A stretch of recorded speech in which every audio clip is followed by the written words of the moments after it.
on Environment, Climate, and Legacy to order. Let the record show that today's April 4th, TGIF, and it's 9:37 right now. We have two bills on our agenda today, and we now have quorum with 3 members on remote and 4 members here. So the first bill on the agenda is Senate File 2833, and the author is already there at the table with the testifier. If Mr. Andrew Moley is here, feel free to come and ready to testify as well. So Senator Johnson Stewart, anytime you're ready on Senate File 2833. Thank you, and good morning, everybody. Let the record show I was here early.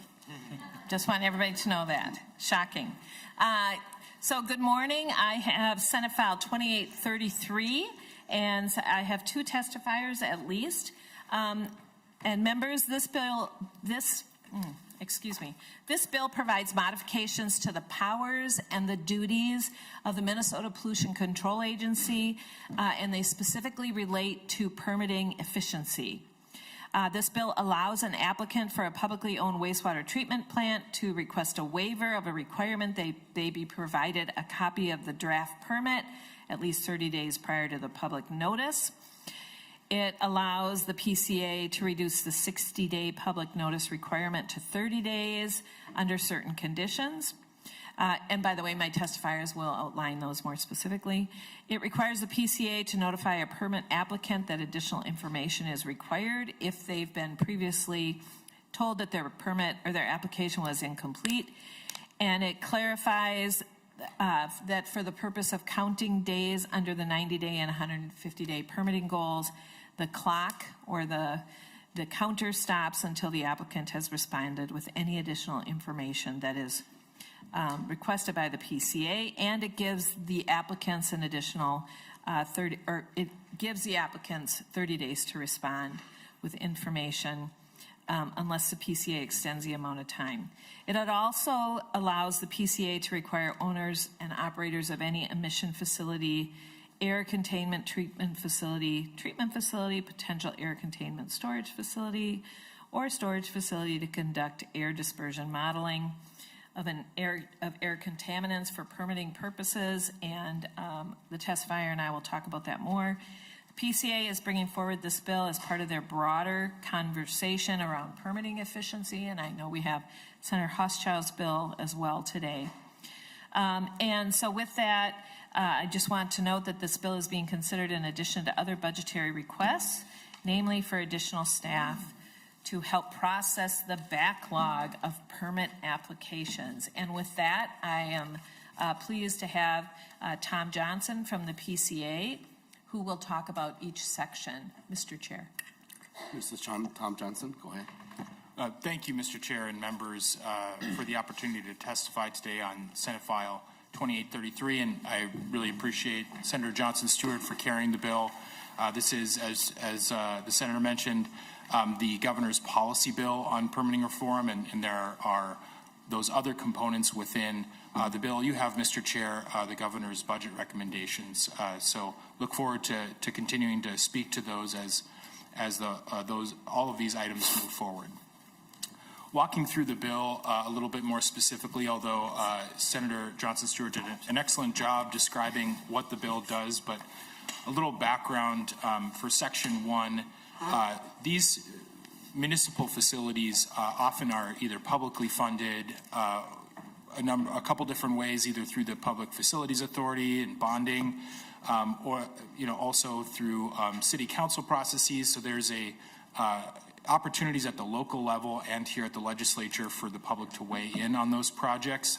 So allowing for a potential reduction from 60 days to 30 days, we feel is appropriate if the project is uncontroversial and there's been that additional ability for folks to weigh in at the local level. So this is creating that efficiency and small tweaks to the process. Also allowing usually the agency allows the permit applicant to view their permit 30 days before the public notice, and if they really want to get going quickly, they can waive that right under this bill to that pre-public notice so they can get going and get their permit a little bit quicker.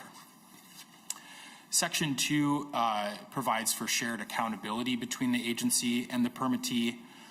After the permit is deemed administratively complete, the MPCA starts its technical review. During that review, we often require additional information from the applicant.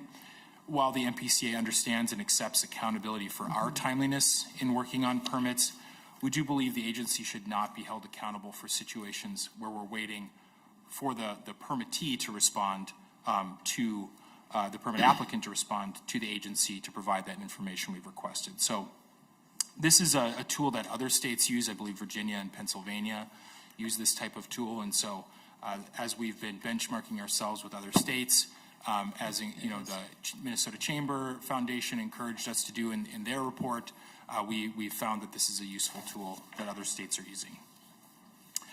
Section 3 is really about transparency and clarity, Mr. Chair. The MPCA has broad authority under the Federal Clean Air Act, Minnesota Statutes 116.06, as well as some other statutes, and Minnesota Rules 7007.0800, as well as some other rule chapters and parts, to require modeling in order to show that a facility will not violate air pollution standards, such as the National Ambient Air Quality Standards and the Minnesota equivalent, the Minnesota Ambient Air Quality Standards, or violate their own permit limits. And so even though those authorities exist across federal, state, and rules, because these authorities are broad and not specific, we do get challenges to this authority when we ask a permit applicant to model. So this provision provides that clarity so we can point at a provision in statute that clearly shows the need to model, or the authority for the PCA to model. So this sometimes, Mr. Chair, we can be in these types of conversations for days, weeks, or even months in certain situations. So this having this clear authority in statute will increase timeliness. I'll keep it at that for now, Mr. Chair. Happy to answer any questions. Thank you, Mr. Johnson. Next is Mr. Moe. Chair Herr and Senator Johnson Stewart, my name is Andrew Morley, and I'm with the Minnesota Chamber of Commerce. My testimony today will be dedicated to sections 2 and 3 of the bill. As has been said in this committee before, Minnesota is an outlier in permitting review times, as it can take up to 6 times longer than comparable states. Rarely does the agency complete applications for Tier 2 air permits within the goals set in statute. Excuse me. This provision would let the agency, quote, stop the clock and help with reporting statistics while sending the applicant back with further requests for information that must be turned around within 30 days. While the language allows for an extension, this timeframe asks for a narrow window to conduct potentially costly site tests that need to align scheduling with contractors, designing models, and more. Section 3 of the bill gives the MPCA new authority where the agency may require further air dispersion modeling. There's no description of modeling to meet any particular standard in the proposed language. And the agency has expanded its required modeling administratively over the past few months. I weighed in on that issue with a letter to the MPCA at the end of January ahead of the agency's modeling open house. If the agency is able to expand its modeling administratively, this potential statutory authority is therefore duplicative. In closing, the further modeling in Section 3 creates more uncertainty, longer timelines, and more cost to the process. Thank you, and I look forward to any questions. Any questions, members? Also let the record show that we have 4 remote members, Senator Green, Senator Kunesh, Senator Lane, and Senator Drokowski, the 4 online. So Senator Drokowski, you have to turn on your... Thank you, Mr. Chair. Good morning. Yep, you got it. Good morning. Good morning. Just for the testifiers, a question. Section 3 of the bill, the air dispersion modeling, what is the average cost of that for an applicant? Senator Johnson. Thank you, Senator Dreskowski and Mr. Chair. I don't actually know, but perhaps Mr. Johnson does, or perhaps Andrew, I forget your last name. Morley, no worries. Mr. Johnson or Mr. Molly? Anybody know?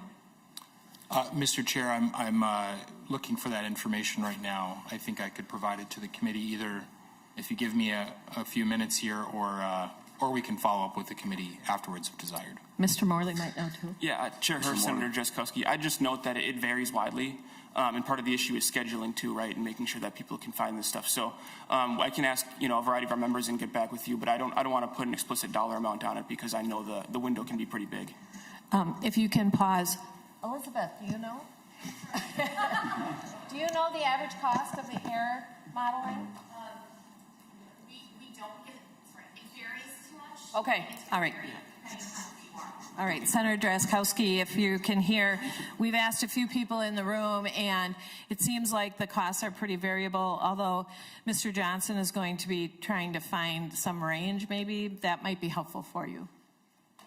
Mr. Chair. Senator Drazkowski. Thank you, Mr. Chair, and thank you, Senator Johnson Stewart.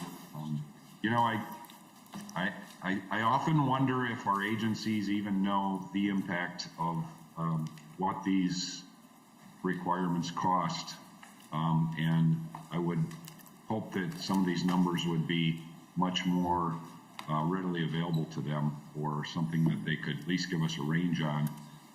But thank you for the discussion, and I will look forward to the numbers when they do come. Thank you, Senator Tchaikovsky, as you're being called on. Just teasing. You are being called Senator Tchaikovsky on the script. And Senator Drazkowski, I agree. I'd like to know that too. I had a conversation with Mr. Johnson about that section yesterday and asked for some more clarification. And so when I get those numbers, I'll be happy to share them with the committee. Good. Thank you. Any further discussion or question from members? Any members that have from remote that have question? In addition to Senator Tchaikovsky, I thought it was me that mispronounced his name. No, even when I said it. Okay. Senator Wiesenberg. Thank you, Mr. Chair. Is this being laid over, or what's the path for this bill? Yes, Senator Wiesenberg, this bill will be laid over. Thank you. Okay. Yeah, Mr. Chair, if I could add, Yes, there are Senator still some. Johnson Stewart. Thank you. There's still some questions from stakeholders, and so even this morning, talking to some of them, acknowledging that it's being laid over, we'll have some time to clarify some of these other questions. So I share your concerns, Senator Wiesenberg. Okay, look at Senator Drazkowski has his hand again. Senator, anytime you're ready. I did lower it, Mr. Chair. I think Senator Wiesenberg has it. Oh. Okay. Okay, Senator Johnson Stewart, conclusion remark. No, but thank you, committee members. Thank you, Mr. Chair. You know, the environment is a passion of mine. As a consulting engineer, I've worked with MPCA for decades, securing these permits. So it was a real privilege for me to be able to work with PCA to try to make that process more efficient. I know that Senator Hauschild is going to be expanding on that effort, and so I'm very grateful for the time, and we'll continue to work with the stakeholders that have some of the similar concerns of Senator Drazkowski and Senator Wiesenberg. But thank you for your consideration. Okay, we'll lay Senate File 2833 for possible inclusion in an environment omnibus bill. Okay, next on our agenda is Senator Hauschild's bill, Senate File 570. And as Senator Hauschild's getting ready, I'd like to ask Mr. Stanley here to explain the committee engrossment.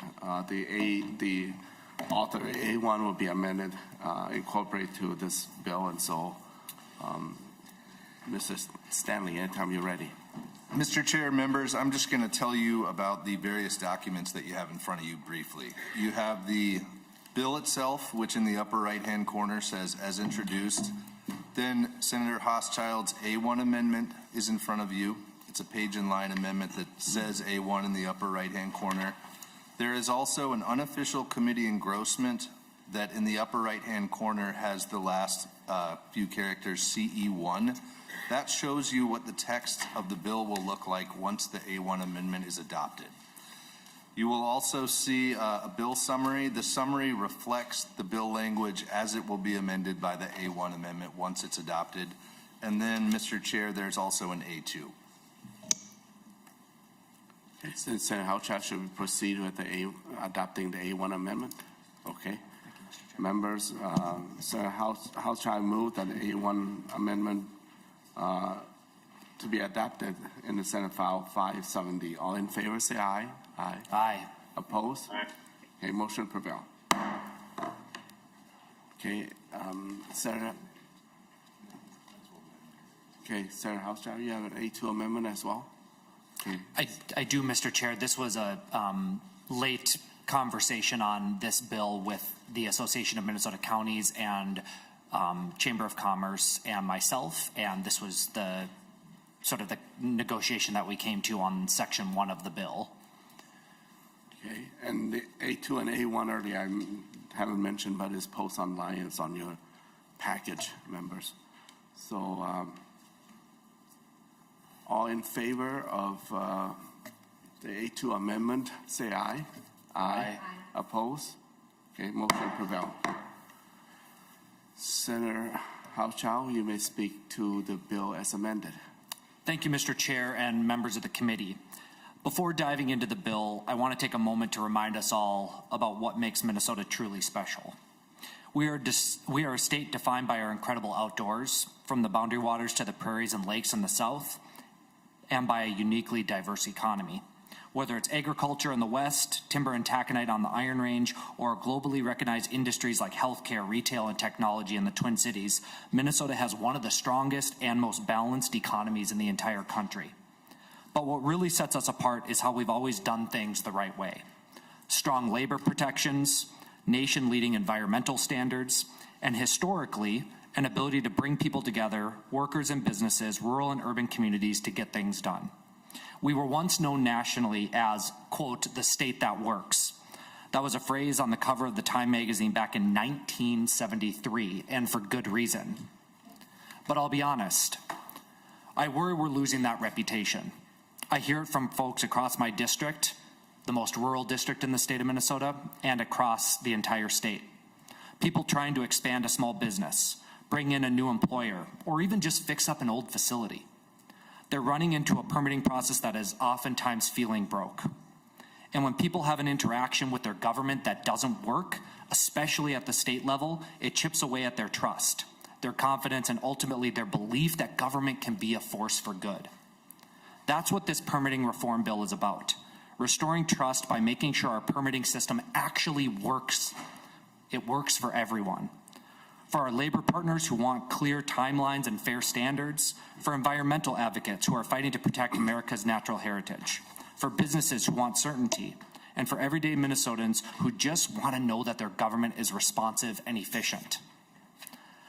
This bill didn't come out of nowhere.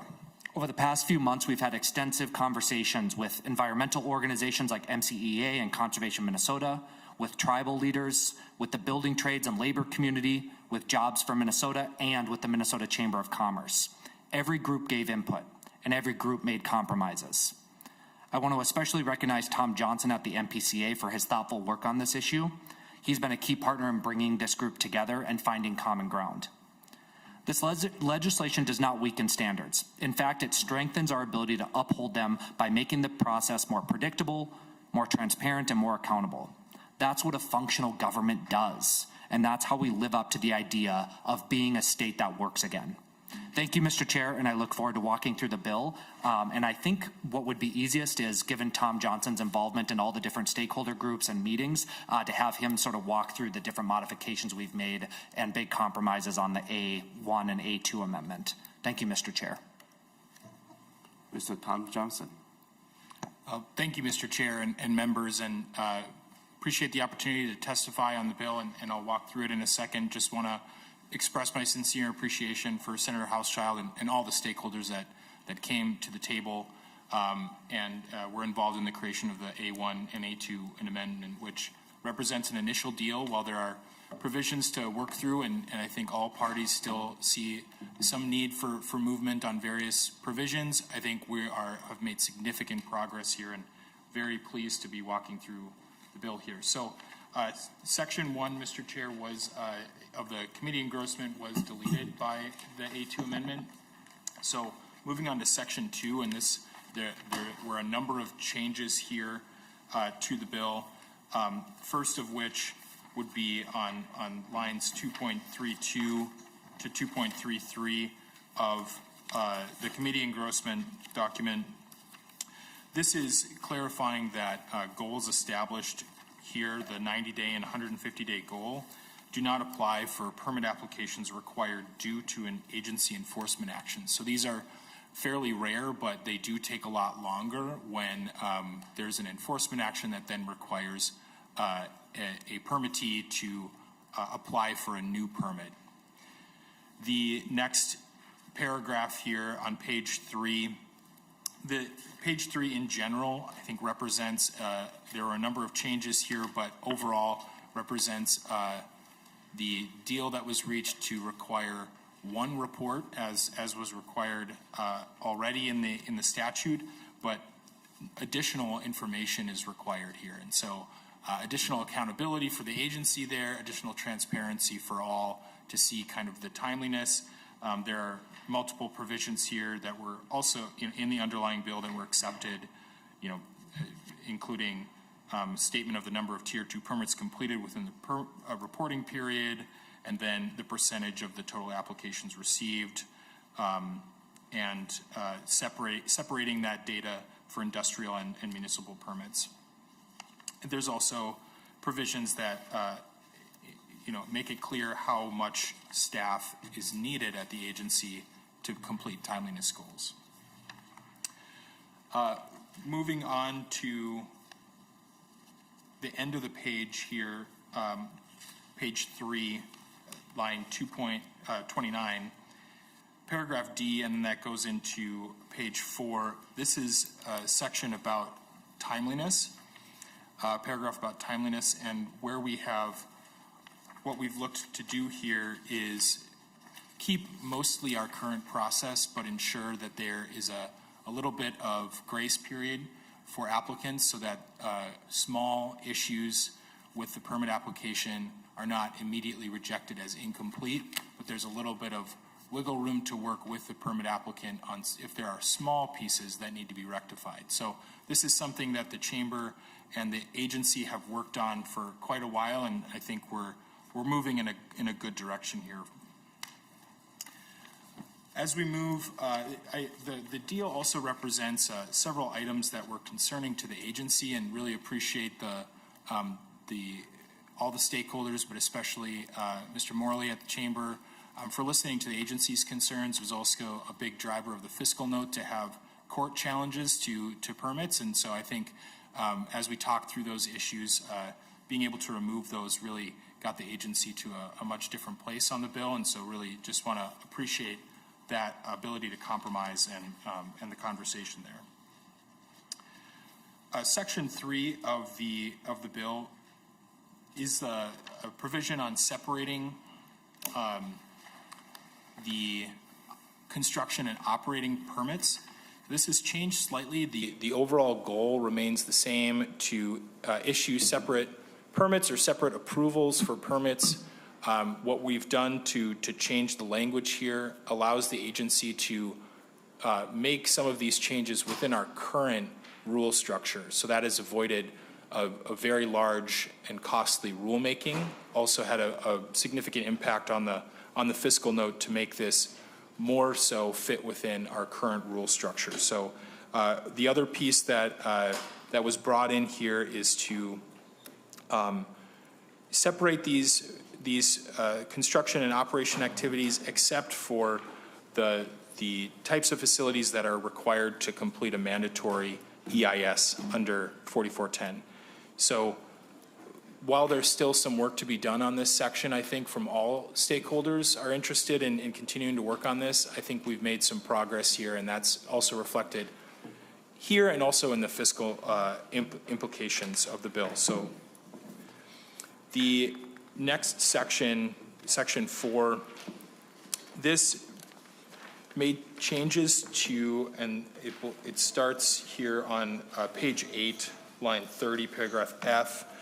And this is really the expedited permitting piece. There are still changes here that the agency and the chamber are working through, but we've committed to, we already have some ideas on the concepts, and so I think we're working towards a solution, but we've kept mostly this this underlying section unchanged for now.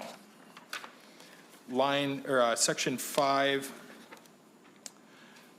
this is the provision where an environmental assessment worksheet petition for discretionary EAWs, where the underlying statute has changed to require a petition, or a petition may be signed by 100 individuals anywhere in the state, and that's being changed to just the county or the adjoining counties.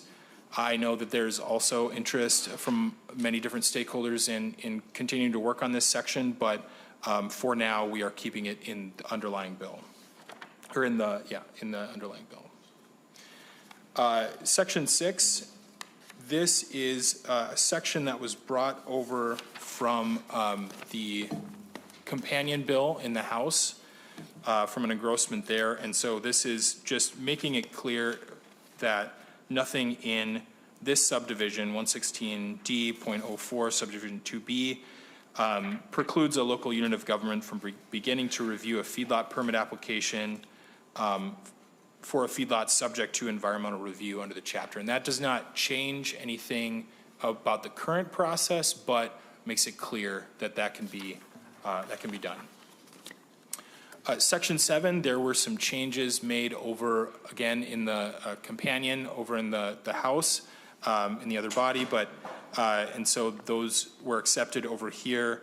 There's still planning to be a scoping document for mandatory environmental impact statements. However, that does not necessarily need to be an environmental assessment worksheet. So that document will be different, and hopefully that will make the process more efficient. Section 8, there was minor changes here, really just to reflect that we are operating in Section 3 under the agency's current rule structure, and so it might be that state implementation plan revisions are not needed. So the real change here is just if changes are needed on line 14.17, and then because changes might not be needed, removing the quarterly reporting that was in the underlying bill. Section 9 was not changed. Section 10 is a new section that was added as part of the deal to remove Section 1. Section 11, there was folks who see the underlying bill might see the removal of the ombudsperson provision that I believe was Section 7. I don't have it in front of me right now, but the change here was to invest more into Minnesota Business First Stop, which is a program that already exists at the Department of Employment and Economic Development. And that program helps businesses move through the permitting process, and so more resources there. There are more specifics that need to be added to this appropriation to make sure we're meeting the intent of the stakeholders and the authors, but and maybe an ombudsperson type role might fit within that structure. But for now, this is an appropriation that was brought over in, again, the House companion previously, so that it is acting as a placeholder. So thank you, Mr. Chair, and I'm happy to answer any questions. Any member have any question to Mr. Johnson or Senator Hauschild regarding the explanation here? Just a call to folks from remote.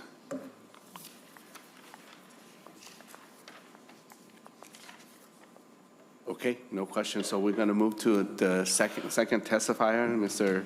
Andrew Morley. And Mr. Johnson, maybe you can stay there throughout. And Mr. Chair, if I might, before Senator Mr. Morley Hauschild. goes, I just want to also give a shout out to Mr. Morley for his work on this bill. He's been at every meeting. Obviously, the Chamber of Commerce has been very, very involved in this bill, and I just really appreciate their steadfastness in pushing for us to be a state that can work. And he's been instrumental in this effort. So I just wanted to say that before he goes. Okay, thank you. Mr. Morley. Thank you. Chair Herr, Senator Hauschild, Andrew Morley with the Chamber. Thank you for holding today's hearing on SF 570 and the author's amendment. In February of 2024, the Chamber Foundation released a report studying Minnesota's permitting process in comparison to other states. It found that permitting in Minnesota takes too long, costs too much, and makes business investment uncertain. The report detailed recommendations to improve the process. The Chamber and the Permitting Coalition, which includes diverse industries, labor, public sector representatives, and local chambers, have worked closely with Senator Hauschild and Representative Heintzman to incorporate the report recommendations. The language before us today is the product of good faith negotiations resulting in compromise.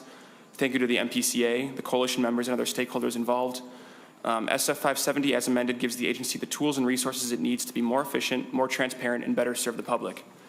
The bill updates the process for determining administrative completeness, a topic that continues to frustrate project applicants, permit engineers, and the agency alike.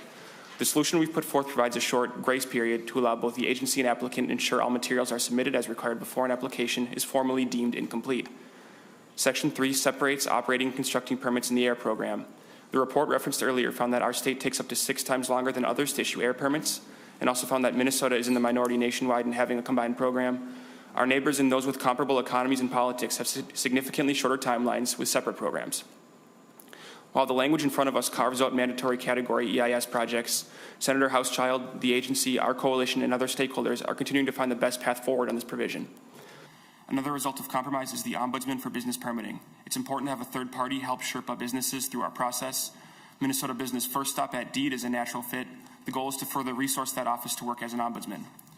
Finally, the bill eliminates the need for an entire environmental assessment worksheet for mandatory category EIS projects. An amendment included in the House version further clarified that a scoping document is still required, which reflects the Chamber's intent.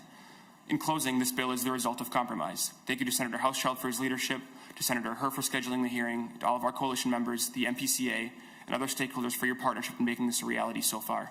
Thank you, and I look forward to any questions. Thank you. Any question?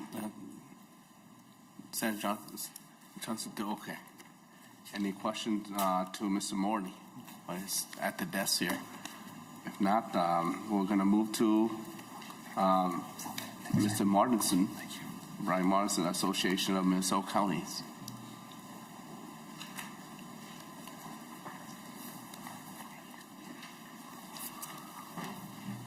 Welcome, and please state your name for the record. Thank you, Mr. Chair and members. My name is Brian Martinson. I'm the Environment Policy Analyst with the Association of Minnesota Counties, a membership organization representing all of Minnesota's 87 counties. I would like to start by thanking Senator Hauschild for his efforts on permitting reform and his and Mr. Morley with the Chamber's willingness to make adjustments to the bill based on county feedback. Counties had concerns about the confusion that could have resulted from the change in Section 1 as the bill was introduced. Minnesota Statutes 1599 applies to a wide range of state and local government decisions. Establishing a deadline to act on an application at 60 days. If the deadline is not met, an application is automatically approved. The statute also allows the RGU 1 extension with written notice that states the reasons for the extension, which may not exceed 60 days unless approved by the applicant. This applies to all decisions subject to 1599 statutes, including WACA. WACA decisions can be complex. They are statutorily required in some cases to go to a technical evaluation panel, and doing wetland analysis can be impacted by seasonal conditions. LGUs report over 2,000 applications annually, and after reviewing the last 6 years of reported data, each year the number of applications received matches the number resolved. The amended bill will provide a report to the legislature on this issue, which should supplement the current data that shows local governments processing these applications as efficiently as possible. Counties are interested in permit reform and look forward to working on constructive changes that improve efficiency and provide regulatory certainty. Thank you. Thank you, Mr. Morrison. I'm going to call Mr. Clems, Aaron Clems from the Center of Environmental Advocacy.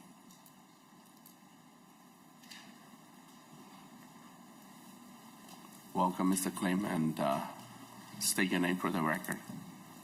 Thank you, Chair Herr, members of the committee. Thank you for the opportunity to testify today on SF 570. My name is Aaron Clems, and I am the Chief Strategy Officer for the Minnesota Center for Environmental Advocacy, or MCEA. MCEA thanks Senator Hauschild for his work on this bill and for the work of all the stakeholders who have been in conversation about it. The bill as amended is a significant improvement from the bill as introduced, and that's the result of productive conversations between the author, the Pollution Control Agency, the Chamber of Commerce, trades unions, and environmental groups. Many of the provisions that gave MCEA concern about the bill have been improved or dropped in this version. This includes eliminating unclear provisions that would have allowed legal challenges for permits that exceed goals in statute for permit issuance, limiting the separation of construction and operations permits to smaller proposals that don't require mandatory environmental review, ensuring that alternative scoping processes for environmental impact statements preserve public input, dropping provisions that would have allowed for the provisional approval of certain permits before environmental review was completed, and including resources for the existing Business First Stop program at deed, instead of creating a new overlapping ombudsman position. MCA remains opposed to the changes on lines 11.8 and 11.9 of the committee engrossment in front of you today that would limit the ability of people who do not live or own property in the county or adjoining counties of a proposal to petition for environmental review. We've been consistent in our opposition for this proposal for 3 reasons. First, pollution does not obey county boundaries, and Minnesota's environmental review laws are meant to protect all Minnesotans. Second, it's unnecessary. It reflects a misunderstanding of how this process works. In nearly all cases, the reason for a petition being approved or denied has to do with whether there's material evidence submitted with the petition that quote, demonstrates that because of the nature or location of a proposed action, there may be the potential for significant environmental effects. That's the language that's on lines 11.10 through 11.12 of your committee engrossment in front of you. To our knowledge, there's never been frivolous uses of this provision, and the requirement to submit evidence is really the issue that determines whether or not a petition is approved or denied. Third, the current petition process, as EQB testified last night, already sees the majority of petition signatures from the county and adjoining counties. This is a provision that seeks to solve a non-problem, in our opinion, and in a way that undermines the entire basis and the reason for environmental review. And MCA must oppose this bill because of this provision. We still do have some questions about the way that separating construction and operation permits would work.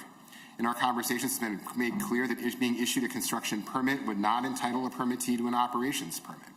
In states with separate programs, you sometimes see evaluation of operations permits slow in order to quickly evaluate construction permits. We do appreciate the change that prohibits major proposals that require mandatory environmental review, such as power plants and mine proposals, from this provision. Thank you to Senator Hauschild and all of those who've worked hard on this bill to improve it, and for including MCA in these conversations. We're really pleased with the progress. And while we still have some concerns, we will continue to work with all stakeholders to ensure that this bill lives up to its billing, a bill to make permitting decisions more efficient while keeping Minnesota's environmental standards strong. In this moment, with the federal government demonstrating that we can't count on them to defend our environment, it's never been more important to uphold Minnesota's standards to protect clean water, clean air, and healthy communities. Thank you, and I'm happy to answer any questions. Okay. Any question from members? All right, we're going to go to the next testifier, Mr. Beer from the local 10.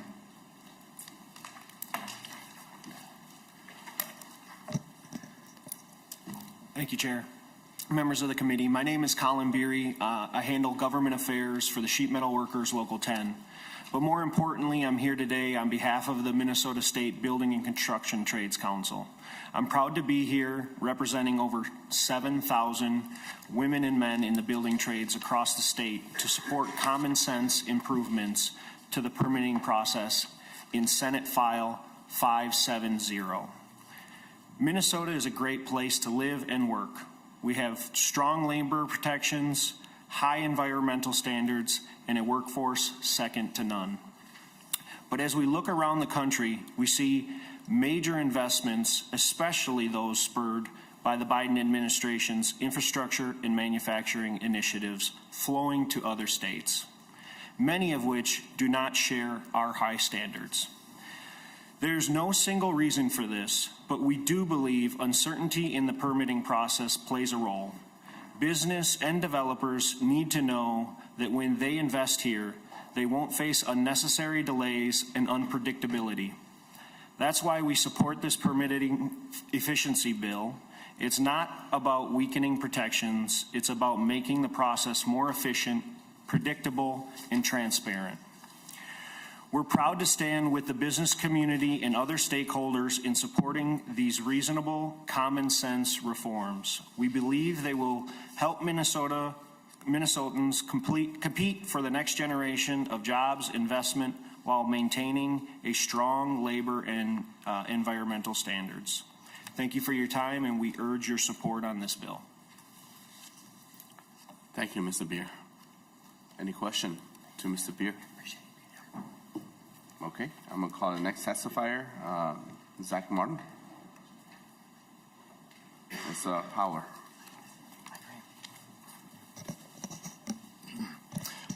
Thank you. Welcome, and state your name for the record. Sure. Chair Herr and members of the committee, my name is Zach Martin, and I'm the Manager of Government Affairs for Elite Minnesota Power. And I'm here today on behalf of Minnesota Power, a Duluth-based investor-owned utility which proudly serves 150,000 customers over a 26,000 square mile region in northeast Minnesota. We've been serving the region for 120 years, delivering essential electric service to residents, businesses, and industries of all sizes. First, I want to thank Senator Hauschild for his leadership on this important bipartisan bill, which makes meaningful improvements to Minnesota's permitting framework while preserving the state's environmental standards. I also want to thank the Minnesota Chamber for their collaboration in bringing stakeholders in early and often, and appreciate the collaborative efforts that they've done as well.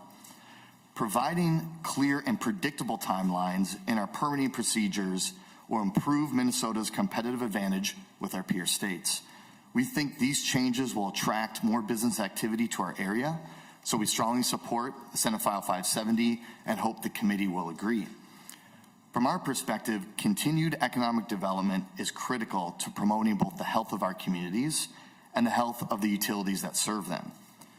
Minnesota Power is one of the most unique utilities in the nation because nearly 75% of our customers' energy usage originate from our large power customers. These industries compete on a global scale, which can be susceptible to international market dynamics, causing the region's economic standing to fluctuate over time. But attracting a diverse set of businesses is important towards smoothing out times of difficult economic conditions and promoting growth when markets are strong. And finally, I just want to remind members that we're also committed to reaching 100% carbon-free energy by 2040 while maintaining strong reliability for all of our customers.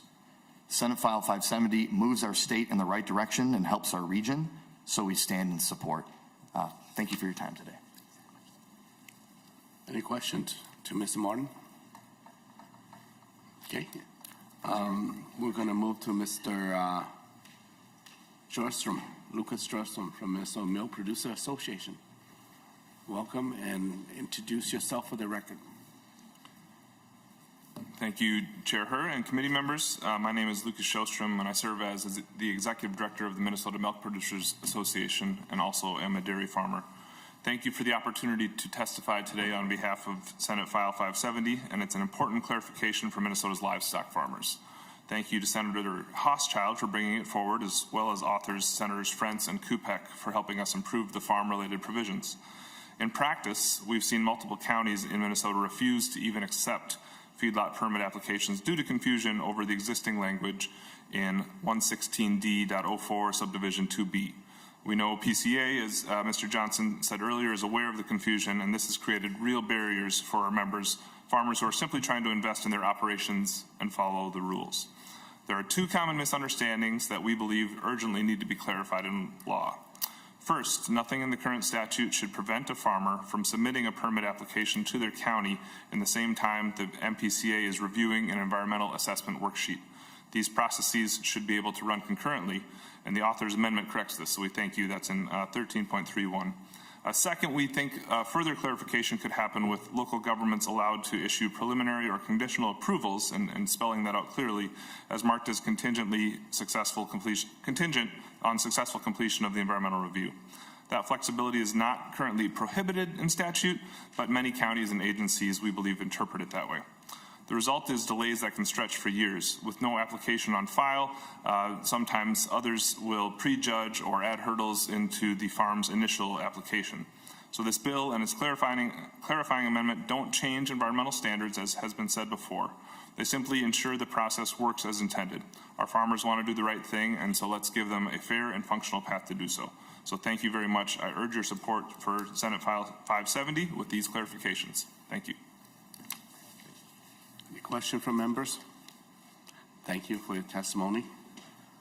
Next, I call Mr. Brian Warner, Minnesota Biofuel Association.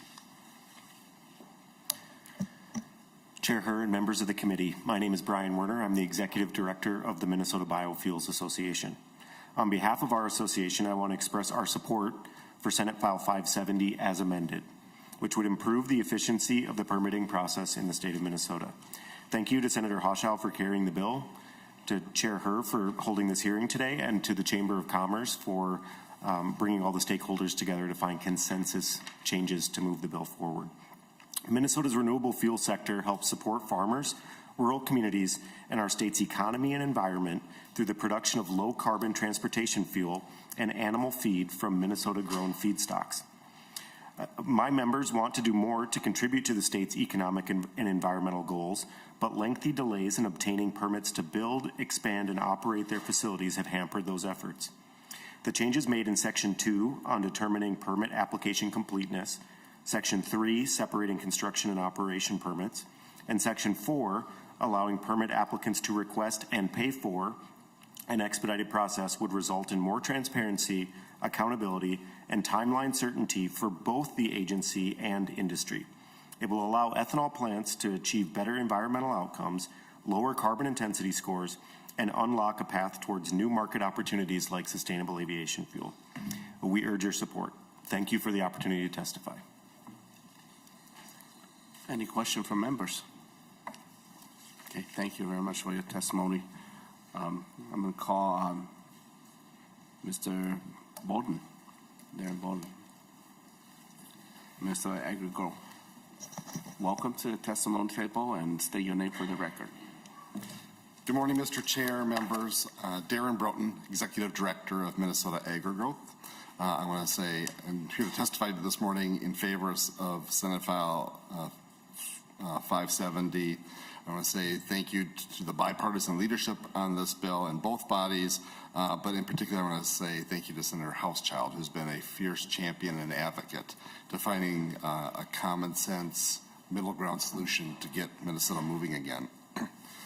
Agriculture is the backbone of Minnesota's economy, and it annually contributes approximately 1 out of 11 jobs in the state, as well as $40.3 billion in economic activity. Yet Minnesota is in the middle of a great farm recession. Minnesota's current environmental permitting process is an obstacle to get us out of this great farm recession. There are countless stories from across the state of companies, small businesses, choosing to forego expansions and making improvements because of our permitting process. Just last month, a new state-of-the-art grain terminal opened across the river from Red Wing. A former silica sand site, the Hager City, Wisconsin grain terminal is capable of loading grain at a rate of 80,000 bushels an hour, filling 110 rail cars in less than 10 hours, moving grain down the Mississippi 24 hours a day, 360 days a week. That project could have been built in Hastings, Red Wing, or Winona, but Minnesota's permitting and regulatory process is too unpredictable and unreliable for investors to even consider such a project. Minnesota cannot afford to lose agriculture and food processing facilities to states like Wisconsin and Michigan, who have figured out their permitting challenges.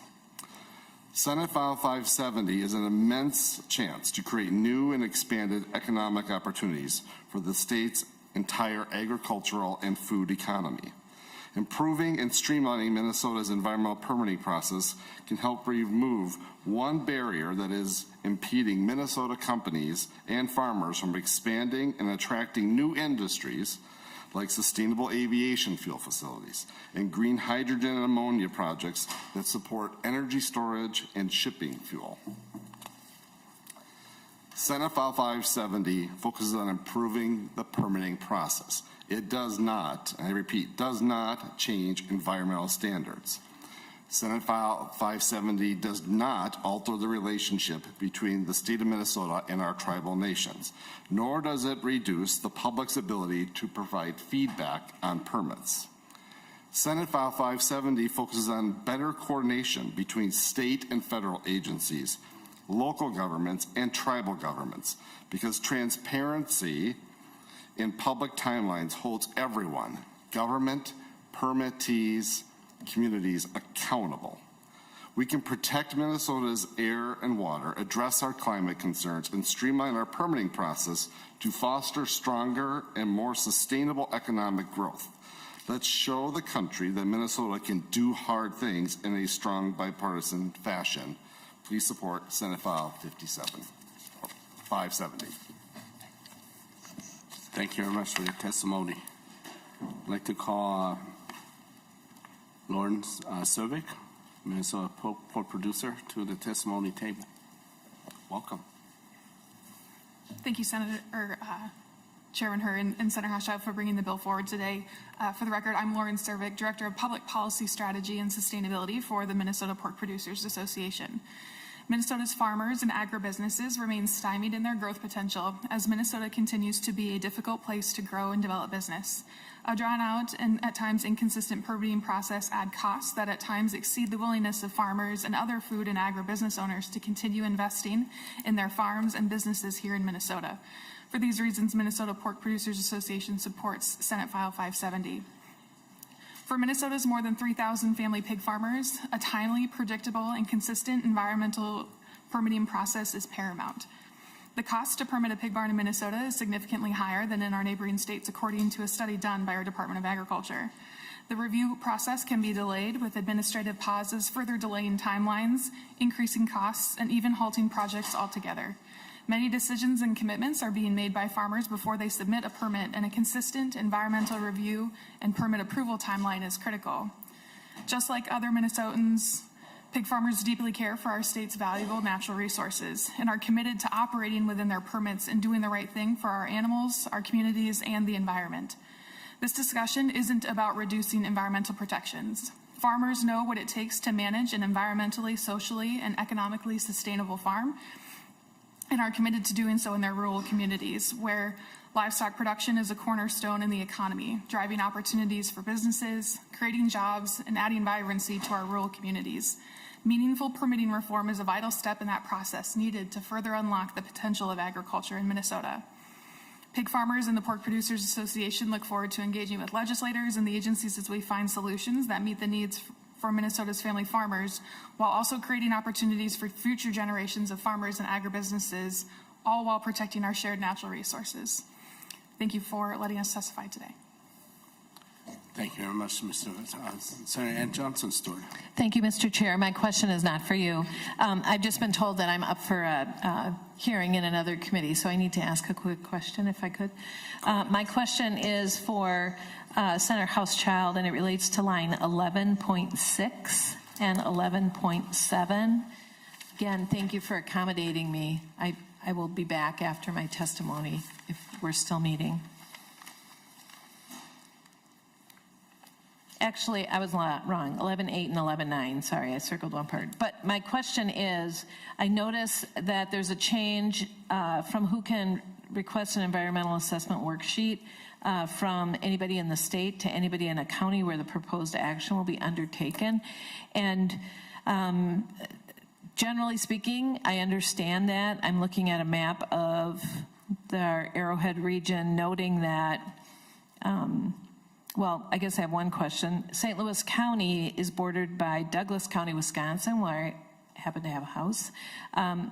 Does this extend across state lines so that if there's a project in St. Louis County, this might be for Mr. Johnson, would somebody in Douglas County, Wisconsin be able to, and you notice I said Wisconsin, like Wisconsin people do, would I be able to request an EAW?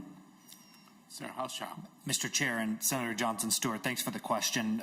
No, folks outside of the state would not be able to provide a signature on a petition for permitting in our state. And this actually kind of brings up the broader point, which is if I'm correct on that, right? Or no? Mr. Chair, Sorry, Johnson. I think actually the way this reads currently, because the state is crossed out, I think it actually might allow someone in Wisconsin to, or another state to prepare to sign a petition. Mr. Chair and Senator Council. Yes. Senator Johnson Stewart, great catch if that was so the intent is certainly not that, but you're making a good point, which is we crossed out state and put a county. So I think that would be something we would have to fix based on our intention to keep it within the state. And thank you, Senator Hauschild. Mr. Chair, the intent of today is this will be laid over, correct? Or no, incorrect? Is it going somewhere else? It will move to state and local government. Okay, I do have a follow-up then. Senator Hauschild, Mr. Johnson. So in looking at St. Louis County, that's okay. There's many counties that border St. Louis County, including Douglas County, Wisconsin. But Cook and Lake, not so much. So my concern is, I would make a joke, but I don't want to alienate my Arrowhead friends to say, is there 100 people that live in Lake County? Just kidding. But my question is, I think that's a little restrictive. So if we have a project in the Boundary Waters or in Superior National Forest in Lake or Cook County, my concern is, I mean, I know there's a lot of people that live in St. Louis County. Of course, I'm just teasing. My concern is, Lake and Cook don't have a lot of counties that are adjacent, so I would raise that as a concern. I'm certainly not going to offer an amendment, but I just am a little worried about that, and then also drawing your attention that there's a Wisconsin county that borders St. Louis County. Do you have any feedback or any response? Thank you, Mr. Chair. Sir, how shall I avoid the joke? Thank you, Mr. Chair, and thank you, Senator Johnson Stewart. As kind of stated earlier, this has been probably one of the things that has been most discussed throughout the changes in this bill. I know that there are a lot of concerns, but there's also on all sides, right? There's folks that feel like with an EAW project, like they're having petitions signed from folks that are nowhere near where the project is located and don't really know a lot about what's happening on the ground there. On the flip side, there are folks, for example, in Cook County who feel like, well, geez, I only border one other county. This is extremely restrictive. So we are still having conversations about this provision and figuring out what the right level or what the right thing to do here is. I will say one thing that's important to note, because it wasn't explicitly stated, but I do think it's worth pointing out, which is this is for EAWs. So we are not talking about environmental impact statement projects on tier 2 permits like mining or power plants or large projects that a lot of folks may have interest in having more environmental review on. These are simply for tier 1 projects that would be an EAW. So again, we're not talking about large scale projects that a lot of people I think would be alarmed at this particular provision. Thank you. And Mr. Chair, thank you. Thank you, and I'll be back after my testimony. Okay. Thank you, Senator Hauschild. Thank you very much. Now I'd like to call Mr. Robertson to the testimony table.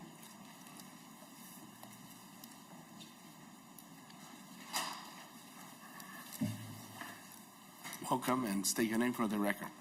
Thank you, Mr. Chair. My name is Robert Sipp. I'm the Executive Director of the Red River Watershed Management Board, which is a joint powers board of watershed districts in northwest Minnesota. And so today my comments will focus a little bit more on the watershed world and the type of projects that watershed districts work on and permit. And so right now the Red Board has 10 projects in its funding process, and those are large-scale flood impoundments and water storage projects. Those 10 projects required 89 permits, and 62% of those permits totally came from the state of Minnesota. And when I say permit, I mean permit, authorization, and also approval. And typically or generally our projects do not include any type of air or tier 2 permits. So our watershed districts know going into this type of permitting that it's going to be a heavy lift.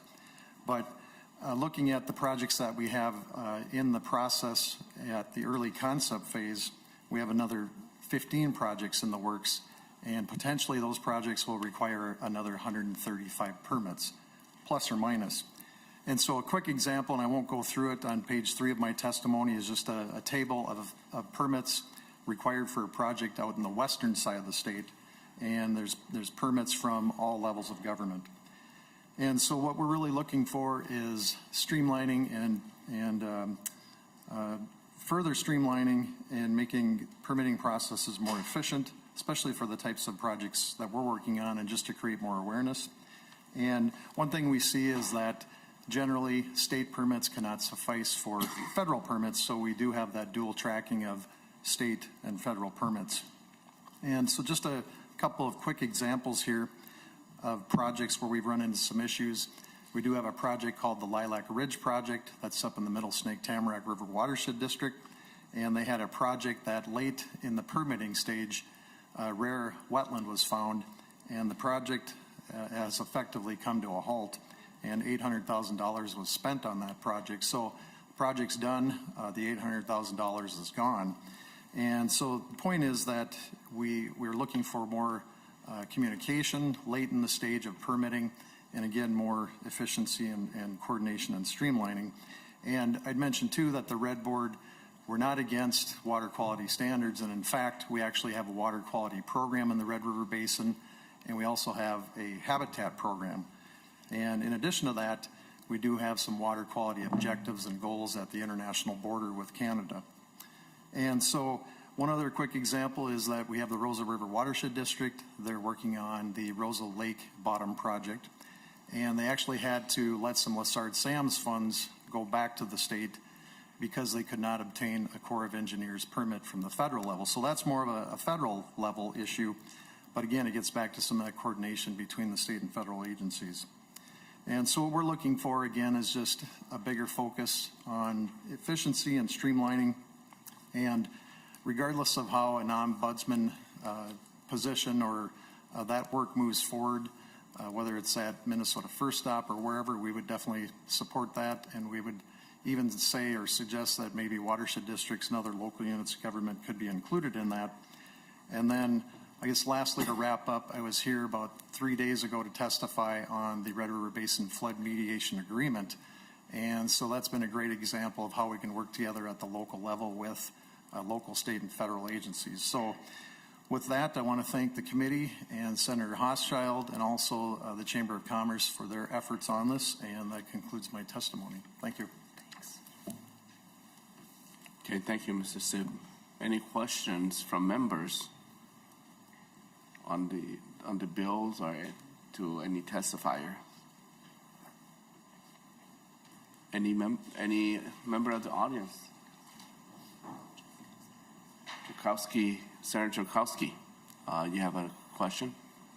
Thank you, Mr. Chair. I think Senator Johnson Stewart had a really good catch on the bill. I've got an oral amendment, and that would be to insert the word Minnesota between the words A and county on line 11.8.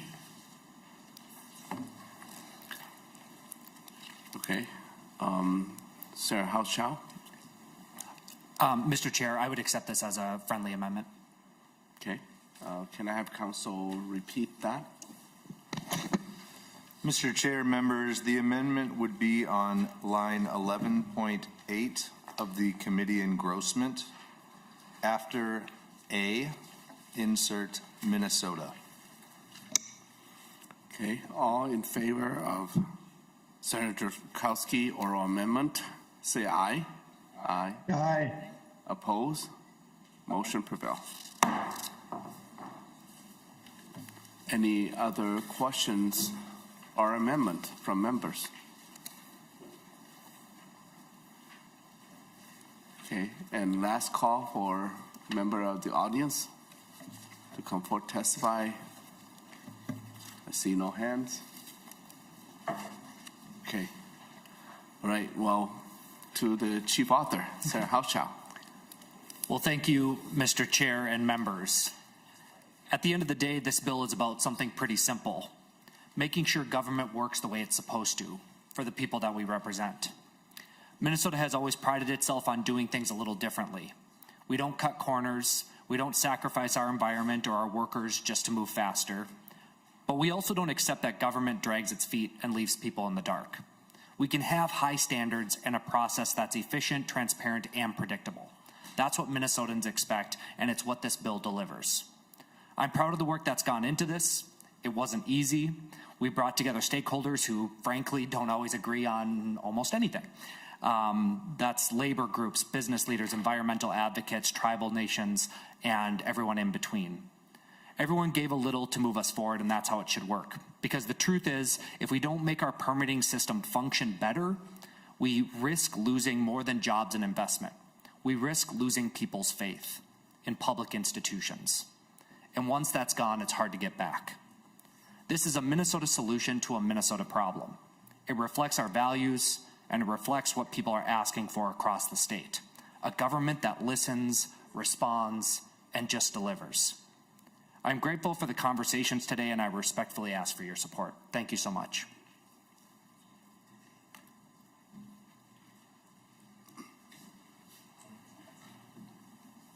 Thank you, Senator Hauschild. Senator Wiesenberg. Mr. Chair, thank you. I'd like to have a roll call on this. Okay, roll call requested.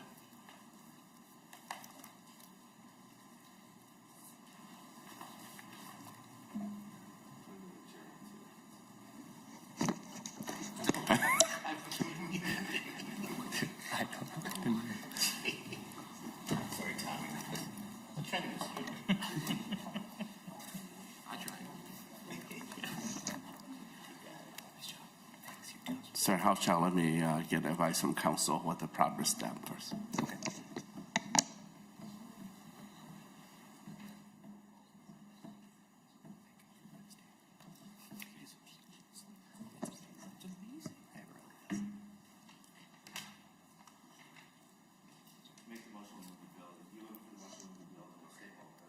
Okay,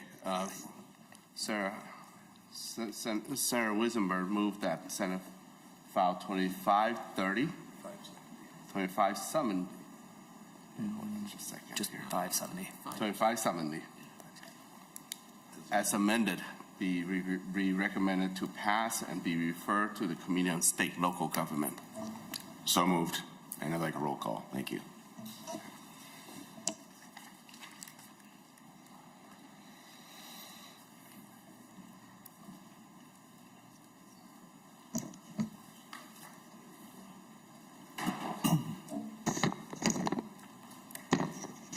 Chair Herr? Yes. Senator McEwen? Senator Green? Yes. Senator Kowski?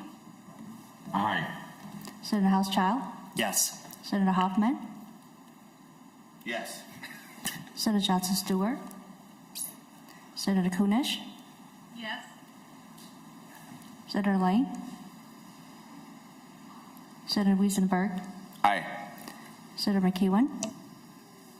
Senator Johnson Stewart? Senator Lane?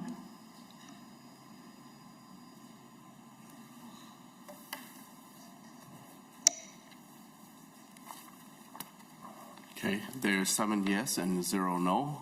Motion prevail. Congratulations, Senator Hauschild, and thank you for your leadership. Thank you, Mr. Chair, and thank you to Council Ben Stanley and Dan Mueller for their efforts on this bill as well. Thank you.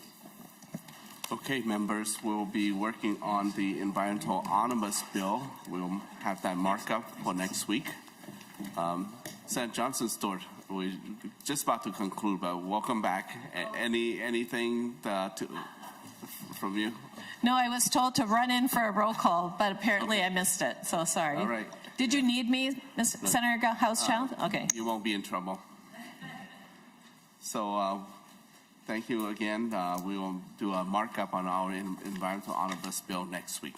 And stay post to announcement from our community administrator Carla Josephson. So thank you, member, and have a good Friday. Adjourn.